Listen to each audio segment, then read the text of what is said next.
direspon. Ditugaskan, UTM ditugaskan sebagai menteri dan kondisi lokalnya garam, ya sudah. Yang UI, UGM itu ikut UTM. Mungkin di UNEM mungkin kedokteran masyarakat atau apa. Dan itu mungkin juga selaras dengan program-program Pemda. Jangan sampai kampusnya ke garam, Pemdanya nggak ke garam. APBD nggak pernah fokus ya. By feeling semua ini terus. Oleh karena itu ini harus ada di negara kita kan harus ada regulasi. Kalau nggak nanti nggak akan ada lagi.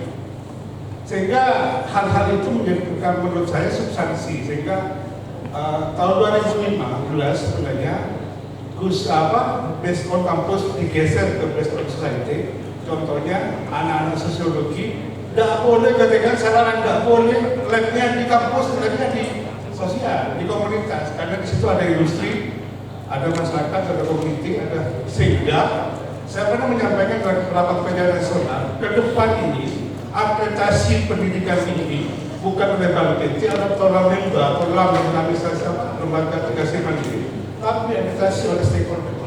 Ke depan saya kira karena masyarakat yang menikmati hasil waktu. Jadi itu aja poin-poinnya. Dan yang terakhir Pak Gus Muhaimin, negara kita ini belum mempunyai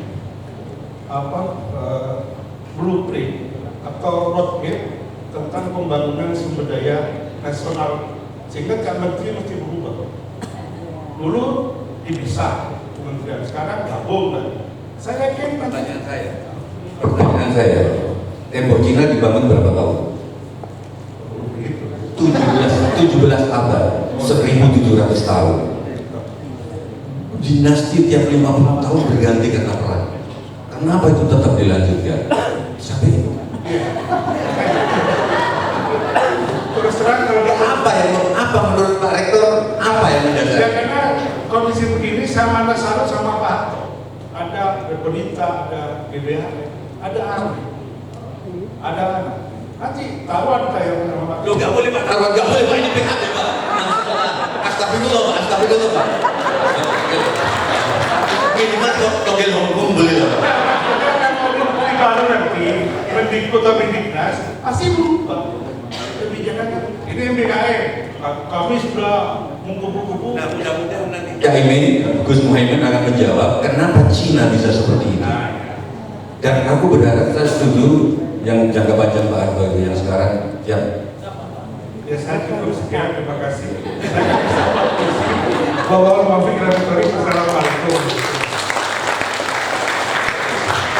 Ini sebelum pertanyaan yang Pak Surokim ini Pak Surokim sebentar. Saya ada tolong saya pikiran. Saya ada pertanyaan, ini relate nggak sama Caimin? Ada syair Madura begini. Kerang kuningan nemu selok elang boleh ayo saya. Ada orang nemu cincin, mungkin tunangan ya, tapi hilang lagi. Terus kita nyari sama-sama. Kita relate nggak sama? Nggak tahu.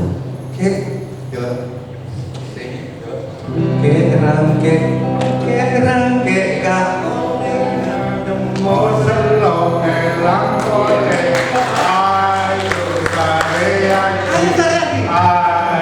saya. Kira-kira cincin Caimin hilang nggak ini? Dan kita diminta jadi sama-sama nggak? Tapi untuk pertanyaan ketiga, saya akan menggarisbawahi lagi. Ini lagu kuno. Karena saya bukan ahli pertanian, saya hanya mengkritik di sini. Saya kritik seperti ini dan saya keliling dunia lagi dengan lagu ini. 3 tuh, wah, gabah, kira kita kuningan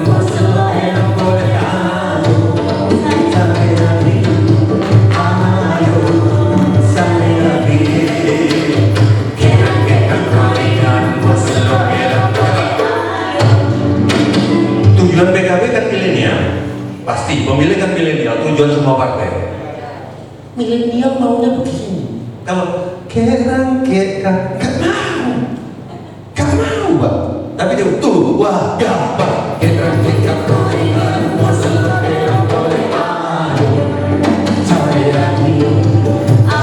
saya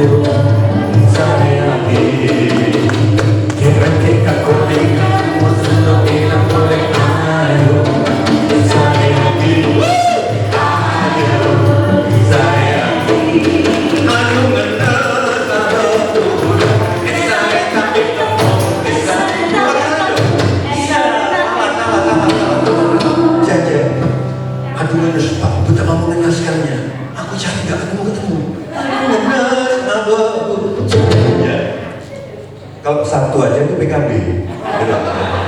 Aduh ngenas aku.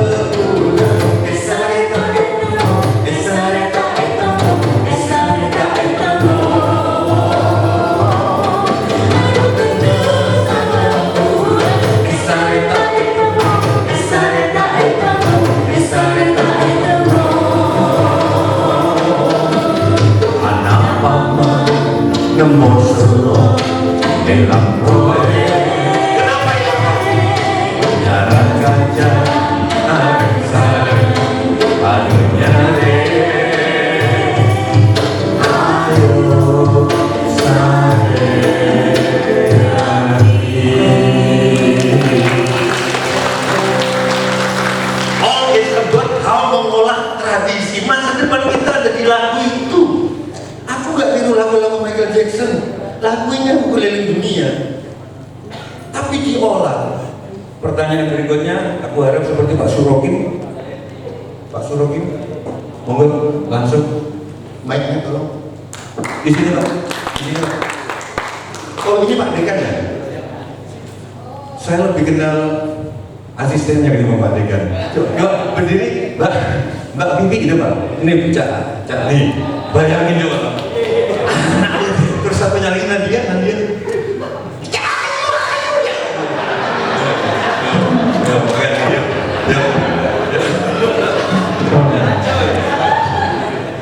Bismillahirrahmanirrahim. Assalamualaikum warahmatullahi wabarakatuh. Mohon izin para kiai, para senior ditugaskan oleh Pak Rektor.